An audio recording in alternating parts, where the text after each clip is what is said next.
ಎಲ್ಲರಿಗೂ ನಮಸ್ಕಾರ. ಇವತ್ತಿನ ವಿಡಿಯೋದಲ್ಲಿ ಒಂದು ಹೆಲ್ತಿಯಾಗಿರುವಂತಹ ರೆಸಿಪಿನ ತೋರಿಸ್ಕೊಡ್ತಾ ಇದ್ದೀನಿ.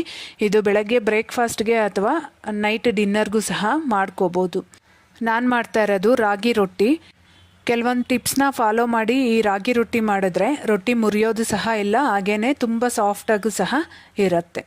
ಫಸ್ಟ್ ಟೈಮ್ ಮಾಡೋರು ಸಹ ಇದನ್ನು ಈಸಿಯಾಗಿ ಮಾಡ್ಕೋಬೋದು. ಇಂಥ ಹೆಲ್ದಿಯಾಗಿರುವಂತಹ ರಾಗಿ ರೊಟ್ಟಿ ಮಾಡೋದಕ್ಕೆ ಮೊದಲಿಗೆ ಸ್ಟವ್ ಮೇಲೆ ಒಂದು ಬಾಣಲಿ ಇಟ್ಕೊಂಡಿದ್ದೀನಿ. ಇದಕ್ಕೆ ಈಗ 1/4 ಕಪ್ಪಷ್ಟು ನೀರು ಹಾಕ್ಕೊತಾ ಇದ್ದೀನಿ. ನಾನೆಲ್ಲ ಇಂಗ್ರೀಡಿಯೆಂಟ್ಸ್ನ ಸೇಮ್ ಕಪ್ಪಲ್ಲೇ ತೋರಿಸ್ಕೊಡ್ತಾ ಇದ್ದೀನಿ. ಈ 1/4 ಕಪ್ಪಷ್ಟು ನೀರು ಹಾಕ್ಕೊಂಡು ಇದಕ್ಕೆ ರುಚಿಗೆ ಬೇಕಾಗಿರೋಷ್ಟು ಉಪ್ಪು ಸಹ ಹಾಕ್ಕೊಂಡು ಪ್ಲೇಟ್ ಮುಚ್ಚಿ ಚೆನ್ನಾಗಿ ಕುದಿಯೋದಕ್ಕೆ ಬಿಡಬೇಕು. ಈಗ ನೀರು ತಗೊಂಡಿದ್ದ ಕಪ್ಪಲ್ಲೇ 3/4 ಕಪ್ಗಿಂತ ಸ್ವಲ್ಪ ಜಾಸ್ತಿ ರಾಗಿ ಹಿಟ್ಟು ತೊಗೊಂಡಿದ್ದೀನಿ. ಹಾಗೆಯೇ ಒಂದು ದೊಡ್ಡ ಸ್ಪೂನಲ್ಲಿ ಗೋಧಿ ಹಿಟ್ಟನ್ನ ತಗೊಂಡು ಫುಲ್ 1 ಕಪ್ಪಷ್ಟು ಎರಡೂ ಸೇರಿಸಿ ತೊಗೊಂಡಿದ್ದೀನಿ. ಈಗ ಈ ನೀರು ಸಹ ಚೆನ್ನಾಗಿ ಕುದೀತಾ ಇದೆ. ಈ ಕುದಿಯೋ ನೀರಿಗೆ ನಾವು ರೆಡಿ ಮಾಡಿಟ್ಕೊಂಡಿರೋಂತಹ ರಾಗಿ ಹಿಟ್ಟು ಗೋಧಿ ಹಿಟ್ಟನ್ನ ಹಾಕಿ ಸ್ಟವ್ ಆಫ್ ಮಾಡಿಕೊಂಡು ಚೆನ್ನಾಗಿ ಇದನ್ನು ಮಿಕ್ಸ್ ಮಾಡ್ಕೋಬೇಕು. ಇಲ್ಲಿ ಗೋಧಿ ಹಿಟ್ಟು ಹಾಕಿರೋದ್ರಿಂದ ರೊಟ್ಟಿ ಮುರಿಯೋದಿಲ್ಲ. ಫಸ್ಟ್ ಟೈಮ್ ಮಾಡೋರು ಸಹ ಇದನ್ನು ಪರ್ಫೆಕ್ಟಾಗಿ ಮಾಡ್ಕೋಬೋದು. ನೋಡಿ, ಈ ಹಿಟ್ಟನ್ನು ಚೆನ್ನಾಗಿ ಈ ರೀತಿ ಸ್ಪೂನಲ್ಲೇ ಮಿಕ್ಸ್ ಮಾಡಿಕೊಂಡು ಪ್ಲೇಟ್ ಮುಚ್ಚಿ ಒಂದು ಅರ್ಧ ಗಂಟೆ ತಣ್ಣಗಾಗೋದಕ್ಕೆ ಬಿಡಬೇಕು.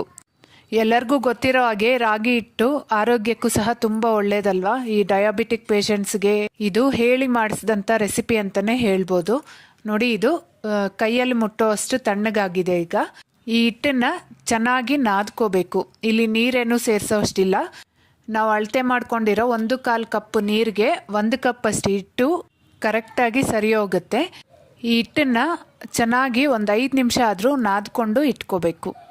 ಈಗ ನಿಮಗೆ ಯಾವ ಸೈಜ್ ಬೇಕೋ ಆ ಸೈಜ್ ಉಂಡೆಗಳನ್ನ ಮಾಡ್ಕೋಬೋದು. ನಾನು ಈ ರೀತಿ ಸ್ವಲ್ಪ ದೊಡ್ಡದಾಗೆ ಮಾಡ್ಕೊತಾ ಇದ್ದೀನಿ. ಈ ರಾಗಿ ರೊಟ್ಟಿ ಅಂತೂ ಚಿಕನ್ ಕರಿ ಜೊತೆ ಒಳ್ಳೆ ಕಾಂಬಿನೇಷನ್ ಅಂತಲೇ ಹೇಳ್ಬೋದು. ನೀವು ಸಹ ಯಾವಾಗಾದರೂ ಚಿಕನ್ ಕರಿ ಮಾಡಿದಾಗ ಈ ರೊಟ್ಟಿನ ಒಂದ್ಸರಿ ಟ್ರೈ ಮಾಡಿ ನೋಡಿ, ಮತ್ತೆ ಮತ್ತೆ ಮಾಡ್ಕೊತೀರಾ, ಅಷ್ಟು ಚೆನ್ನಾಗಿರುತ್ತೆ. ಈಗ ಮಾಡಿಟ್ಕೊಂಡಿರೋಂತಹ ಒಂದು ಉಂಡೆನ ತಗೊಂಡು ಇದನ್ನು ಗೋಧಿ ಹಿಟ್ಟಿನ ಚಪಾತಿ ಥರ ಜಾಸ್ತಿ ಪ್ರೆಸ್ ಮಾಡದೆ ನಿಧಾನಕ್ಕೆ ಈ ರೀತಿ ಲಟ್ಟಿಸ್ಕೋಬೇಕು. ನೋಡಿ ಎಷ್ಟು ಚೆನ್ನಾಗಿ ಬರ್ತಾ ಇದೆ ಅಂತ. ಎಷ್ಟು ದೊಡ್ಡದಾಗಿ ಮಾಡಿದ್ರೂ ಮುರಿತಾ ಇಲ್ಲ. ನೋಡಿ, ಈ ರೀತಿ ಸ್ವಲ್ಪ ತೆಳುವಾಗೆ ಮಾಡಿಕೊಂಡ್ರೆ ಚೆನ್ನಾಗಿ ಉಬ್ಬಿ ಬರುತ್ತೆ ರೊಟ್ಟಿ. ನೋಡಿ, ಇನ್ನೊಂದು ಕಡೆ ನಾನು ಹೆಂಚನ್ನ ಸಹ ಬಿಸಿಯಾಗಕ್ಕೆ ಬಿಟ್ಟಿದ್ದೆ. ಹೆಂಚು ಮೇಲೆ ಸ್ವಲ್ಪ ಎಣ್ಣೆ ಹಾಕ್ಕೊಂಡು ಇದನ್ನು ಒಂದು ಬಟ್ಟೆ ಅಥವಾ ಟಿಶ್ಯೂ ಪೇಪರಿಂದ ಚೆನ್ನಾಗಿ ಸ್ಪ್ರೆಡ್ ಮಾಡ್ಕೋಬೇಕು. ಮಾಡಿಕೊಂಡು ಈ ರೊಟ್ಟಿನ ಹಾಕ್ಕೋಬೇಕು. ಈ ರೊಟ್ಟಿನ ಹೈ ಫ್ಲೇಮಲ್ಲಿ ಇಟ್ಕೊಂಡೇ ಮಾಡ್ಕೋಬೇಕು. ಈ ಲೋ ಫ್ಲೇಮಲ್ಲಿ ಮೀಡಿಯಮ್ ಫ್ಲೇಮಲ್ಲಿ ಇಟ್ಟು ಮಾಡೋಕ್ಕೋದ್ರೆ ರೊಟ್ಟಿ ಗಟ್ಟಿ ಆಗಿಬಿಡತ್ತೆ.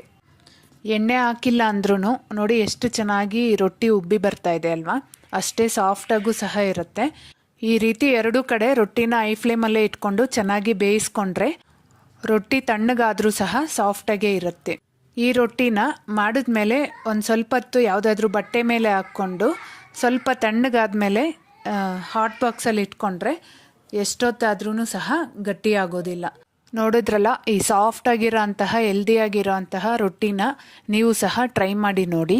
ವಿಡಿಯೋ ಇಷ್ಟ ಆಗಿದ್ದರೆ ಮಾತ್ರ ಮಿಸ್ ಮಾಡದೆ ಒಂದು ಲೈಕ್ ಕೊಡಿ.